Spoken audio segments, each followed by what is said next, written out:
Thank you so much for watching our song and story today. We have a new song we want to share with you.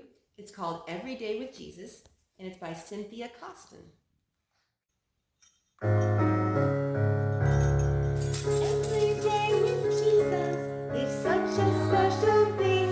To spend every day with Jesus, He makes me want to sing. Every day with Jesus, you just cannot ignore. When I spend each day with Jesus, I love Him more and more. Every day with Jesus is such a special thing. To spend every day with Jesus, He makes me want to sing. Every day with Jesus, you just cannot ignore. When I spend each day with Jesus, I love Him more and more. Special story, Nathaniel. What's our story called? Ivy's Icicles. This is another story written by Gary Bauer, and the pictures are by Jan Bauer in the Thinking of Others series. Ivy's Icicles.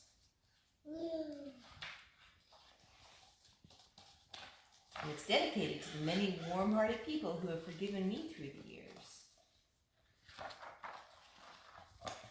Ivy gazed out the dining room window. When are they going to come? She asked. Any minute, Mom said. Your dad called and said the flight was right on time. She glanced at the table. Forks on the left, Ivy, remember? Oops, said Ivy. While Ivy rearranged the silverware, two bright headlights beamed through the window. Light danced around the room, making the dishes sparkle. Ivy's little sister Emily scampered to the door, clapping her hands. Nana's here! Nana's here! Bells jingled and snow swirled into the house when the door swung open. Dad helped Grandma step out of the cold air as sounds of laughter and stomping of boots filled the happy room. Ivy's brother, Dustin, galloped down the stairs. Grandma, he shouted. Emily couldn't stop bouncing up and down. Nana, Nana, she giggled. For a moment, Ivy acted shy. Then she rushed to Grandma and hugged her like she'd never let go. What a warm welcome, Grandma chuckled. Now let me have a look at you. She stepped back and peeked over the top of her glasses. My, how Ivy has grown, she said. A grin spread across Ivy's face. Grandma always said that when she came to visit. Dinner was wonderful. Everything looks so nice, said Grandma. Ivy's at the table, said Mom. Grandma sipped her tea. So grown up, she said. After dinner, the children gave Grandma presents they had made. She gave them presents, too. Emily got a ballerina dress. She squealed and twirled with glee. Dustin tore into his present like a hungry wolf. Then he became quiet. Grandma had knitted him a sweater. Thank you, he said politely. Ivy also got a sweater. Oh, Grandma, I love it, she said, holding it up. Said Grandma. I hope it fits. I can't believe how you've grown, child. Ivy began to pick up pieces of wrapping paper. Not so fast, Grandma told her. I have another gift for each of you. Emily's second present was a cuddly pink lamb. She buried her smile in its soft wool. Dustin perked up when he opened his. A basketball, he exclaimed. Thanks, Grandma. Ivy slowly peeled the wrapping paper off her present. Then she gasped. Staring at her was the most beautiful porcelain doll she had ever seen. She was so happy she could hardly speak. Thank you, she finally managed to whisper. Ivy loved Christmas. She loved Grandma. She loved her new doll. I'll name you Hannah, she said. The next day, Ivy had a tea party with Emily. Do lambs like tea? Emily asked. I suppose so, Ivy replied. Not me, said Emily. I like chocolate milk. Ivy carefully took her porcelain doll from the shelf where she had set it the night before. Won't you join us for tea, Hannah? She said very properly. She pretended to pour the tea for her doll and then turned to Emily. Tea? Chocolate milk, said Emily. Chocolate milk, please, Emily corrected her. Chocolate milk, please, Emily said. As Ivy passed the cup to Emily, Dustin entered the room. He bounced his basketball with a loud thud, thud, thud on the carpeted floor. Didn't Mom say not to bounce the ball in the house, Ivy reminded him. Dustin stopped immediately. I forgot, he said. Watch this. He gave the ball a quick spin and tried to balance it on his finger. But it spun away from him and landed with a crash in the middle of the tea party. Dustin! Ivy shrieked. Oh no. stammered. It was an accident. Ivy looked at the mess. She could hardly believe her eyes. One of Hannah's tiny porcelain hands had broken off. Ivy tried not to cry, but she couldn't help it. She just burst into tears. It took only a few minutes for Mom to glue Hannah's hand back on. Dustin watched from across the room. "I'm sorry," he said over and over. "There," said Mom, setting the doll on its shelf. "When the glue dries, it will be like new." Tearfully, Ivy examined her doll. She could still see a thin, faint crack. "It'll never be like new," she thought. Mom took Dustin's basketball away from him. His head hung low as he followed her out of the room. "I hope he never gets it back," Ivy said to herself.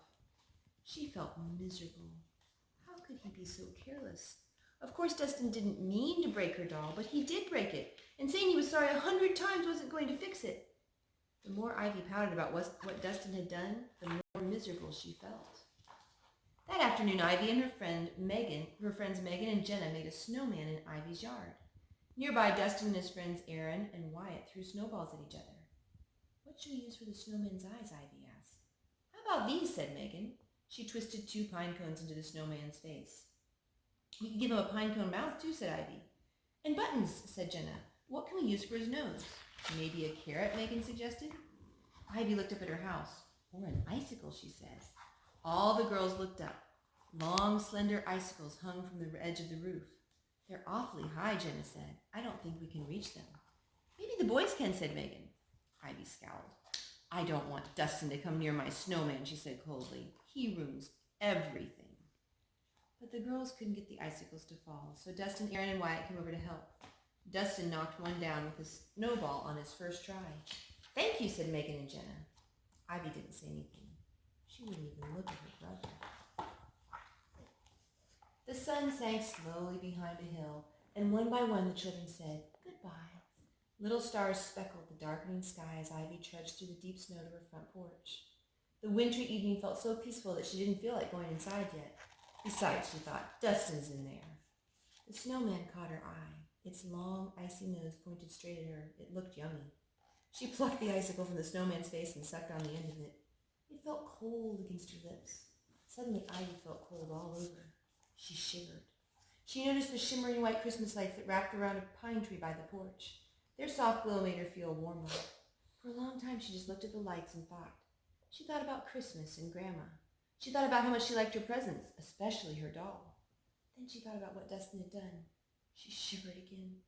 Why did he have to break my doll, she wondered, as she made her way to the door. After supper, the family sat in the living room. Mom looked at a magazine and Grandma knitted, while Dad read a story to Emily. A crackling fire in the fireplace made the room as warm as toast. "Want to play checkers, Ivy?" Dustin asked. "Not with you," she mumbled coldly. Her words surprised her. Were those nice words? Those weren't nice words. Her heart wasn't happy, were they? She glanced around the room, hoping that no one else had heard. "The end," said Dad, closing the book. He got up and carried Emily to the window. "Look at those big icicles," he said. "They need to come down, don't you think?" "Yep," said Emily. "But they're so pretty, Dad," said Ivy. "Do you have to knock them down?" "Heavy icicles are dangerous," Dad replied. "They can hurt people. They aren't good for the roof, either." "Do we need more insulation, Dad?" Dustin asked. Ivy rolled her eyes. "He thinks he's so smart," she thought. "What's insulation?" asked Emily. Grandma held up her knitting. "It's like a sweater that keeps a house warm." "That's right," Dad agreed. "Icicles are a sign that we're losing heat." "Mercy," said Grandma, smiling at Ivy. "Let's not lose our heat. We certainly don't want to grow cold, do we?" Ivy looked away. She wondered if Grandma had heard what she'd said to Dustin. Upstairs, as the girls were getting ready for bed, Emily ran to the bedroom window and pointed. "Look at that big one." Ivy looked. Just outside her window hung the biggest icicle she'd ever seen. It glowed in the moonlight. "Is Daddy going to knock it down?" Emily asked. "Yes," said Ivy. "Good," said Emily, scampering to her bed. "Big icicles can hurt people." Emily fell asleep right away, but Ivy couldn't sleep. She felt guilty about how she'd spoken to Dustin, but she wasn't sorry. Then she felt guilty for not being sorry. Her heart wasn't warm toward Dustin like it used to be, and she knew it. It felt like a cold, heavy icicle was growing inside her. Dad's words echoed in her ears. Those icicles need to come down. Ivy closed her eyes. In her mind, she pictured an icicle. The imaginary icicle grew bigger and bigger, heavier and heavier, till it seemed like its weight would pull the roof down. She imagined trying again and again to hit it with snowballs, but the icicle just wouldn't come down. She thought about Dustin. It bothered her how easily he had knocked down an icicle, and something inside her started to feel cold, very cold again. I wish I had a sweater for my heart, she thought. In the morning, Ivy went to Grandma's room. The door was open, so she peeked inside. Grandma? The room was quiet. Grandma's shawl and a pair of white gloves were draped over the back of a chair. An old mirror sat on the dresser. Next to the mirror sat Grandma's glasses and lots of other interesting things. Without hesitating, Ivy clipped on some earrings and looked in the mirror. Then she tried on the shawl, gloves, and glasses. "My, how you've grown," she said playfully. A noise startled her. Quickly, she took off the glasses. But as she tried to take off the earrings, her elbow bumped the glasses. Off the dresser they fell with a clatter against the hard floor. When Ivy bent down to get them, she was horrified. Grandma's glasses were broken. They lay in 2 pieces. She picked up the pieces and turned around. In the doorway stood Grandma. "I'm so sorry, Grandma," Ivy sobbed, showing her the pieces. But instead of scolding her, Grandma pulled Ivy close and hugged her tightly. She said nothing at all as Ivy cried in her arms. Finally, Ivy dried her eyes. "Aren't you angry?" she sniffled. "No, dear," came a gentle reply. "I forgive you." Rays of sunshine poured through the window, making icicles sparkle like diamonds. Drip, drip, drip. They were starting to melt. Something was melting in Ivy's heart, too. She began to understand how badly Dustin must have felt when he broke her doll's hand, and for the first time in 2 days she felt sorry for someone besides herself. At that moment, Ivy made a decision. "I'm going to forgive him." Grandma's soft voice interrupted her thoughts. "Icicles will certainly come down on a sunny day like this." Ivy smiled. "One already has," she said. A few minutes later, Ivy saw Dustin in the living room. "Do you want to play checkers?" she asked. Dustin looked surprised. Sure," he said. The children sat at the checkerboard. "You can go first," Ivy said cheerfully. Dustin paused. "I'm really sorry about what I did to your doll," he said. "I know," said Ivy, "and I forgive you. Will you forgive me for being so mean last night?" Dustin moved a checker. "Of course," he said. "It's your turn." Near the end of the day, Ivy stood by Grandma's rocking chair and watched her knit. "Grandma," said Ivy. "Yes, dear." "How come you forgave me so quickly?" "Because I've been forgiven so many times," said Grandma. Ivy rested her head on Grandma's shoulder. "I want to be a quick forgiver too," she said. Grandma breathed a gentle sigh and said in a soft whisper, "My, how Ivy has grown." The Bible tells us, "Be gentle and ready to forgive. Never hold grudges. Remember, the Lord forgave you." Colossians 3:13. Ivy's Icicle. It was a good book, wasn't it, Nathaniel? Let's say goodbye to our friends. Goodbye! Thank you so much for watching our song and story today. We hope you've enjoyed it. We'll see you next time. Bye! Bye!